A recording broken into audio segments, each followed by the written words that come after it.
لو عندك كيلو لبن وثلاث معالق نشا، تعالى اما اقولك ازاي طلعنا منها كل كمية الايس كريم دي. كملوا معايا الفيديو للاخر عشان في تفاصيل مهمة جدا، وازاي هتطلعوا كل كمية الايس كريم دي واطعم مختلفة وكمان كريمي. ويا رب يا رب كل اللي يحط لايك للفيديو صلى عند حبيبك محمد عليه افضل الصلاة والسلام. معايا هنا كيلو لبن، هنحط عليهم 3 معالق او 4 معالق سكر على حسب الرغبة، وثلاث معالق من النشا، ونقلبهم كويس جدا ونحطهم على النار لحد ما يبدأ يبقلل معانا زي ما احنا هنشوف كده. اول ما يبقلل كده هنشيله من على النار ونقلبه كويس جدا عشان يبقى كريمي، وده القوام اللي هيبقى مطلوب معانا. احنا مش عايزينه تبقى مهلبية تقيلة، انتوا فاهمين؟ ده القوام اللي احنا عايزينه. هنحطها بقى على جنب تبرد لحد ما نكمل معانا باقي المكونات. هنا كوباية من الكريم شانتيه، عليها معلقة من السكر، عليها معلقة من اللبن البودر، تمام، وكوباية مية متلجة، تمام، وهنضربهم. أهم حاجة الكريمة بتاعتنا هوريكم القوام بتاعها تكون جامدة كده ومتماسكة قوي، تمام. أنا هنا مضاعفة الكمية، مضاعفة اللبن ومضاعفة الكريمة ومضاعفة كل حاجة، بس أنا بقول لكم على مقادير كيلو لبن بس، تمام. هنجيب بقى الكريمة بعد ما ضربناها، هنضربها مع المهلبية أو خليط اللبن والنشا، هنضربهم مع بعض كده. بس أهم حاجة يكون خليط اللبن والنشا يكون بارد جدا، ما يكونش حتى دافي، يكون بارد خالص. هتطلعوه من التلاجة ساقع وتحط تضربوا فيه الكريمة زي ما احنا شايفين كده لحد ما تبقى كريمية خالص معانا، كل الخليط يبقى كريمة كده معانا. هناخد بقى نبدأ نعمل الأطعمة بتاعتنا. هنا خدت في حدود كوبايتين وضفت عليهم نقطتين فانيليا، فانيليا سايلة، أنا بحب طعم الفانيليا السايلة جدا، بيبقى الريحة بتاعتها قوية عن الفانيليا البودر. اللي انت حباه والمتوفر عندك استخدميه. انا ضربت تاني الايس كريم بتاعي عشان يدي معايا فوم وينعم اكتر، وافض بقى في العلبة بتاعتنا وهندخله الفريزر. دي اول طعم معانا، تمام.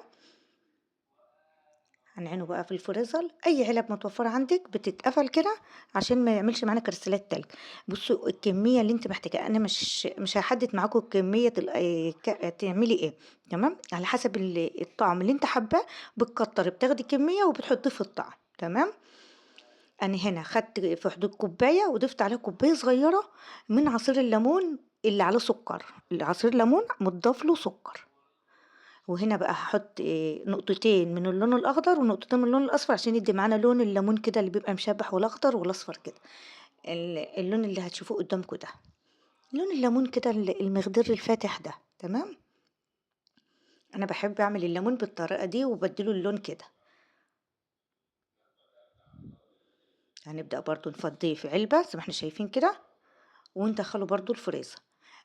أهم حاجة في الآيس كريم إن أنتِ تضربيه كويس جدًا، كل ما بتضربيه كل ما الكمية بتاعتِك بتزيد معاكِ، كل ما بتضربي في الكريمة كل ما الكمية بتزيد. هنا بقى فاكرين الجناش اللي إحنا كنا عملناه مع بعض للسابليه في رمضان؟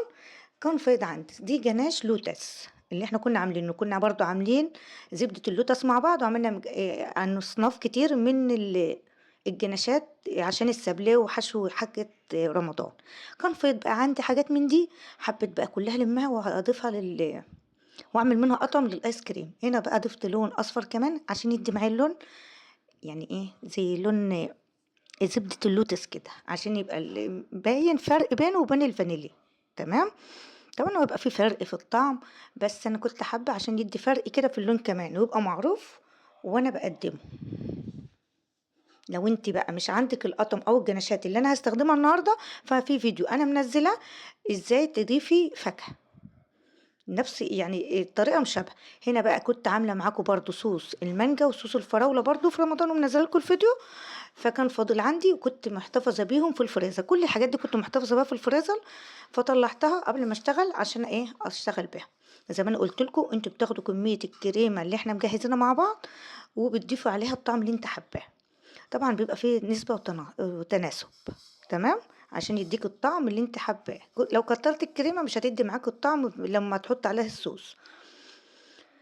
تمام. لو انت ما عندكيش الصوصات او الحاجات اللي احنا بنستخدمها دي، زي ما انا قلت لكم انا منزله فيديو ازاي تستخدمي فاكهه طبيعيه وتعملي الاطعم دي. هنا بقى صوص الفراوله بقى، كان كميه فاضله عندي، كميه كبيره، وكنت برضو عينها في البرطمان دي في الفريزر، فطلعتها بقى كده فكت شويه عشان اعرف اطلعها بقى من البرطمان. فضفت كده صوص الفراوله. برضو هضيف له لون عشان يعزز معايا اللون الاحمر كمان. هنا نقطتين لون وهنضربها بقى عشان تعزز معانا اللون الاحمر بتاع الفراوله.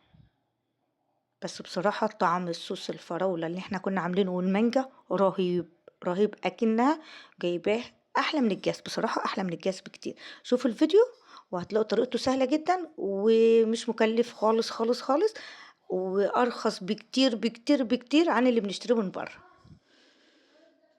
هنا بقى بضيفه برضو كله في العلب كده بتاعتنا اللي انا بستخدمها دي. العلب دي كويسة جدا وحلوة في الايس كريم، سهلة في الاستخدام ومتخليش الايس كريم يعمل معاك كريستالات تلج. هنا بقى دي البيستاشيو، برضو جناش البيستاشيو، وده صوص الكراميل. هعمله برضو بنفس الطريقة وارجع لكم عشان ما اطولش عليكم الفيديو. تمام. صوص الكراميل ده كان فايض معايا من المدلع، وده كيسين من الكيسين اللي بيبقوا مع علب الكريم كراميل اللي عملنا بيهم الايس كريم الساندوتش، كانوا فايضين عندي، قلت اضيفهم برضو هيدوا معايا طعم الكراميل وهيبقى حلو جدا. عملتهم وعنتهم كلهم في الفريزر لمدة ليلة كاملة، وطلعتهم زي ما انتم شايفين كده احلى ايس كريم. عملنا 7 انواع ايس كريم من 2 كيلو حليب و6 معالق نشا وكوبايتين من الكريم شانتيه الخام. تمام. عملنا كمية كبيرة من الآيس كريم، العلبة دي بتاخد أكتر من كيلو، وفي علب بتاخد نص كيلو. تمام. يعني علبتين نص كيلو والباقي كيلوهات. 7 أصناف من الآيس كريم، يعني في حدود 5 كيلو 6 كيلو آيس كريم من 2 كيلو من من الحليب. تمام. شايفين الكمية قد ايه، ومش مكلفة خالص، وحاجات كانت متوفرة عندي في التلاجة واستخدمتها وعملت لها إعادة تدوير. الجناش والصوصات والحاجات اللي كانت متوفرة عندي من اللي احنا كنا مجهزينها مع بعض في رمضان عملت منها الآيس كريم. لو مش متوفرة عندك هتستخدمي فاكهة مفرزة عندك أو فاكهة فريش، هتعمليها تعصرها فريش وهتعمليها. مفيش بقى. تسلم ايدك يا مرمن، وصفتنا تستاهل كم من 10 النهاردة. ونصلي بقى في التعليقات كده على النبي عليه أفضل الصلاة والسلام، وقولوا لي رأيكم في الوصفة، ولو اللي جربتوها اكتبوا لي في التعليقات، ونزلوا لي بقى صور تطبيقاتكم في التعليقات. واللي لسه ما عملش متابعة للصفحة يعمل متابعة عشان ينزل له كل جديد، واي فيديو جديد ينزل يوصل. شايفين كريم ازاي تحفة، خطير خطير جدا، جميل، والطعم روعة روعة روعة روعة. جربوه، واي حاجة فاضلة عندكم استخدموها، مش هتقول لكم لا. يعملوا اعادة تدوير كده لاي حاجة عندكم في التلاجة مركونة، هتبقى حلوة أوي برضو من ايديكم. ده طعم الفانيليا وطعم اللوتس وطعم الليمون وطعم المانجا والفراولة والبيستاشيو. بصوا حاجة تحفة، مش قادرة اقول لكم على نعومة والطعم حاجة. كل اللي كانوا عندي سألوني عملته ازاي. بسم الله ما شاء الله. شايفين كريم ازاي، حبيت اوريكم كريم. والسلام عليكم ورحمة الله وبركاته.